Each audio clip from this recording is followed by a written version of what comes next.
नमस्कार दोस्तों। भारत ने एक बार फिर से 2020 में नया इतिहास रचा है। भारत ने एक बार फिर से एक कीर्तिमान रचा है। बड़ी बात तो यह है कि चीन को हराया है। चीन को यूनाइटेड नेशन से बाहर करने का बड़ा प्लान बनाया है। आने वाले समय में भारत अब यूनाइटेड नेशन का परमानेंट मेंबरशिप ले लेगा। और बड़ी बात तो यह दोस्तों, इस क्षेत्र में अब कदम बढ़ा दिया है और चीन को बुरी तरह से हराया है। दोस्तों, आमने सामने की लड़ाई में चीन को बुरी तरह से हराया है। चीन का नाक कट गया है। पूरे दुनिया चीन पे हंस रहा है। जो चीन बड़े बड़े डींगे हंका करता था, चीन क्या बोलता था? पूरी दुनिया आज हमारे समर्थन में है। पूरी दुनिया आज हमसे दोस्ती करना चाहता है। हम बहुत पैसे वाले हैं। अमेरिका को हम पछाड़ने वाले हैं। दोस्तों, चीन का वही भरम अब टूट गया है। पूरे दुनिया एक तरफा भारत का समर्थन किया है। और आप कह सकते हैं कि यहाँ पे सत्यमेव जयते हुआ, यानी कि सत्य के हमेशा जीत होती है। दोस्तों, सेम टू सेम हुआ है। और अब भारत सरकार ने जो प्लान बनाया है ना, वो बेहद ही खतरनाक है। आप देखेंगे 1 से 2 साल के भीतर में देखेंगे, हो सकता है भारत अब खासतौर पे यूनाइटेड नेशन का परमानेंट मेंबरशिप ले लेगा और चीन को वहां से बाय बाय कर देगा। दोस्तों, कम्युनिज्म की कहानी खत्म होने वाला है, क्योंकि भारत अब यूनाइटेड नेशन के लिए आरिया पार करने वाला है। तो इसीलिए आप लोग पूरा वीडियो देखिए और समझिए आखिरकार हुआ क्या है, भारत ने क्या नया कीर्तिमान रचा है। देखिए, अब हम लोग जानेंगे आखिरकार भारत किस प्रकार से यूनाइटेड नेशन का परमानेंट मेंबरशिप लेगा। लेकिन इन सबसे पहले आप लोग एक बहुत ही महत्वपूर्ण बात जानिए, जो अभी हाल ही में घटा है और भारत ने नया इतिहास बनाया है। आप लोग जानते हैं यूनाइटेड नेशन दोस्तों आज से 2-3 दिन पहले वोटिंग हुआ था, खासतौर पर दोस्तों इकोसोक के लिए। इकोसोक क्या है दोस्तों? यूनाइटेड नेशन का एक बॉडी है। जिस प्रकार से यूनाइटेड नेशन का एक बॉडी हो गया WHO, उसी प्रकार दोस्तों इकोसोक यूनाइटेड नेशन का एक बॉडी है, जिसमें खासतौर पे महिला के बारे में बात किया जाता है। यानी कि इकोसोक में महिला अधिकार के लिए बात किया जाता है। और दोस्तों, उसी के लिए चुनाव था, इलेक्शन था। दोस्तों, उसमें 54 कंट्री था। फिलहाल 54 कंट्री वोटिंग करना था। और बड़ी बात तो यह कि यहाँ पे 3 देश खड़ा हुआ। दोस्तों, एक तरफ जहाँ भारत था, अफगानिस्तान था, दूसरी ओर चाइना था। चाइना को लग रहा था कि यहाँ पे हम आराम से जी जाएंगे और भारत को आंख दिखा रहा था। चाइना खासतौर पे अफगानिस्तान पे हंस रहा था। उसे लग रहा था अरे भैया, अफगानिस्तान कहाँ आ गया है भारत के साथ, भारत उसे कुछ नहीं करा पाएगा। दोस्तों, अफगानिस्तान से बुरी तरह से चाइना हंस रहा था। और आप देखेंगे चाइनीज मीडिया अफगानिस्तान को खूब कोसा था, बोला था कि भारत पे भरोसा मत रखो, भारत खुद ही इकोसोक में हार जाएगा तो तुम्हें क्या जिताएगा। लेकिन दोस्तों, अफगानिस्तान ने भारत का साथ दिया और भारत के साथ खड़ा रहा। और यहीं पे कमाल हो चुका है। पूरे दुनिया ने धमाल मचा दिया है। चीन का औकात दिखा दिया है।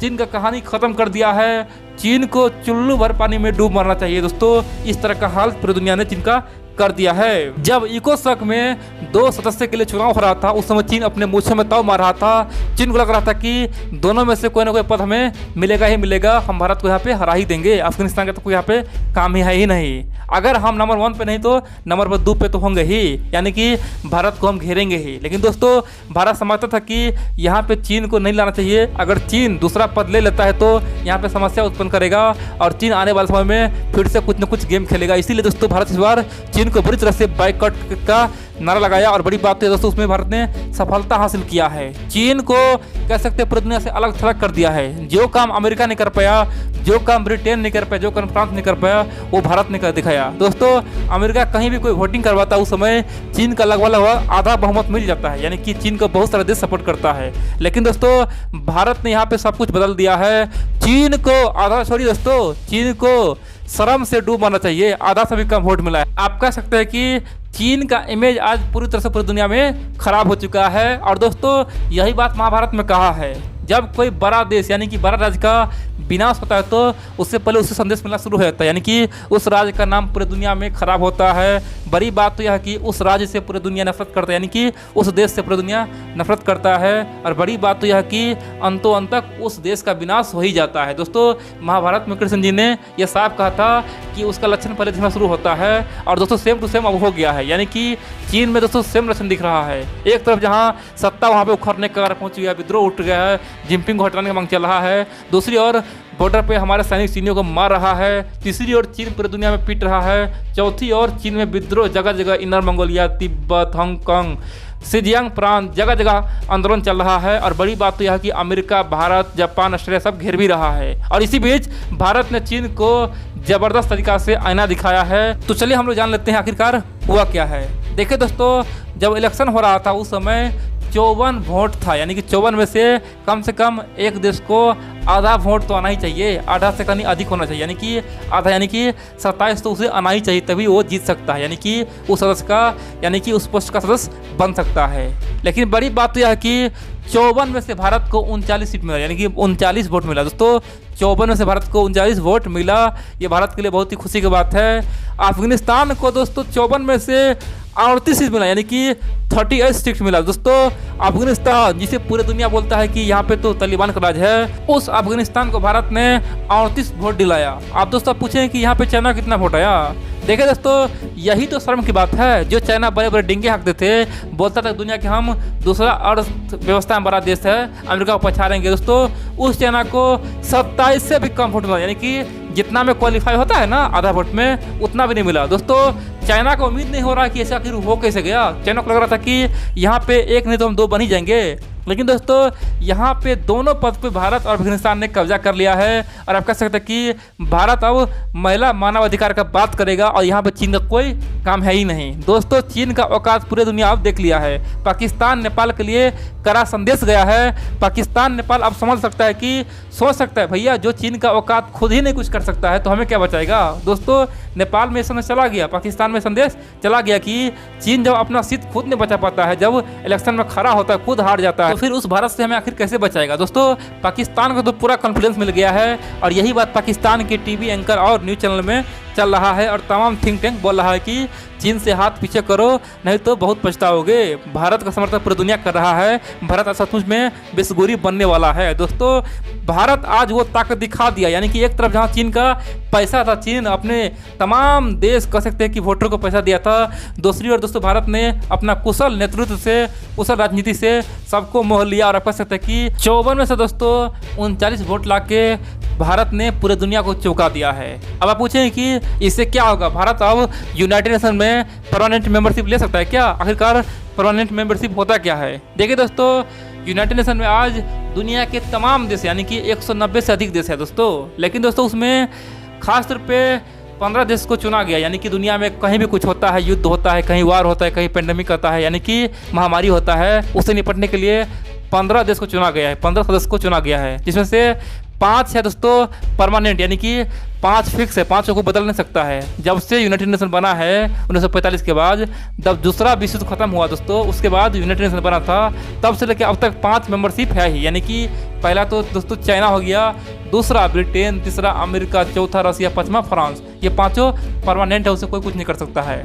लेकिन दोस्तों 10 मेंबर यानी कि अस्थायी है, यानी कि हमेशा बदलता रहता है, यानी कि कुछ कुछ दिनों पे बदलता रहता है। तो समझिए दोस्तों, 15 मेंबर में से 5 अस्थायी है और बाकी 10 अस्थायी है जो बदलने वाला है। लेकिन दोस्तों भारत अब चाहता है कि वो भी अस्थायी में आ जाए, यानी कि परमानेंट मेंबरशिप ले ले, यानी कि जिस प्रकार से आज 5 परमानेंट मेंबर है, उसी प्रकार से अब 6 बन जाए और उसमें भारत आ जाए, क्योंकि भारत एक विशाल देश है, भारत में एक बहुत बड़ा जनसंख्या है, भारत का इतिहास कुछ और ही है दोस्तों। भारत इसीलिए अब इसमें आना चाहता है, क्योंकि भारत जानता है कि अगर दुनिया में शांति का सपना करना है तो यूनाइटेड नेशन का परमानेंट मेंबरशिप लेना जरूरी है। और दोस्तों इसीलिए मोदी जी ने आज से 1 महीना पहले खास तौर पे जुलाई ने साफ तौर पे यूनाइटेड नेशन को संदेश दिया था कि अब वो समय आ चुका है कि यूनाइटेड नेशन में परमानेंट मेंबरशिप मुझे बनाओ, यानी कि उसका एक्सपेंड करो, क्योंकि जब दूसरा विश्व युद्ध हुआ था उस समय यूनाइटेड नेशन बना था, यानी कि जब जब भी कुछ धरती पे होता है तब तब बहुत बड़ा होता है, यानी कि सब कुछ बदलता है।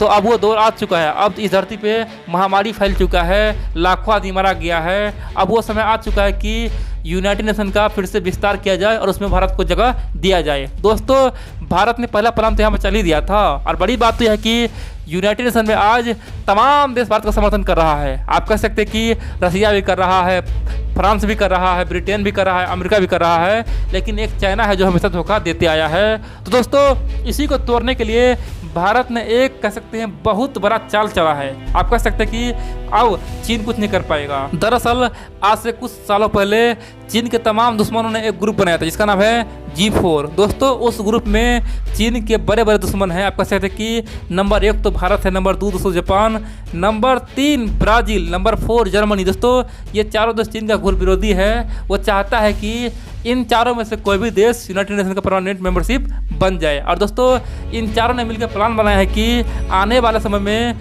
यूनाइटेड नेशन में एक रेजोल्यूशन लाए, यानी कि एक कह सकते हैं रेजोल्यूशन लाए जिसमें वोटिंग हो। और बड़ी बात तो यह दोस्तों वो जानता है कि इन चारों देश को दुनिया के तमाम देश वोटिंग कर देगा। और दोस्तों यूनाइटेड नेशन में ये रूल है, अगर 1/3 से अधिक वोटिंग हो गया ना तो यहाँ पे कुछ भी हो सकता है। तो भारत चाहता है, जापान चाहता है, जर्मनी चाहता है, ब्राज़ील चाहता है कि हम G4 मिलकर वहाँ पे एक रेजोल्यूशन लाए और वहाँ पे सीट बढ़ाने का मांग करे और यूनाइटेड नेशन का संविधान में छेड़छाड़ करे और यहाँ से सीट बदल दे और हम में से किसी को एक सीट मिल जाए। दोस्तों जिस दिन ऐसा होता है तो समझिए सबसे पहले वो सीट भारत को मिलेगा। ये बात जापान कई बार बोल चुका है, जर्मनी भी बोल चुका है, ब्राज़ील भी बोल चुका है कि जब यूनाइटेड नेशन का विस्तार होगा उसमें सबसे पहले सीट भारत को ही मिलेगा, उसके बाद ही जर्मनी, जापान और ब्राज़ील को मिलेगा। दोस्तों ये बात सब मानता है।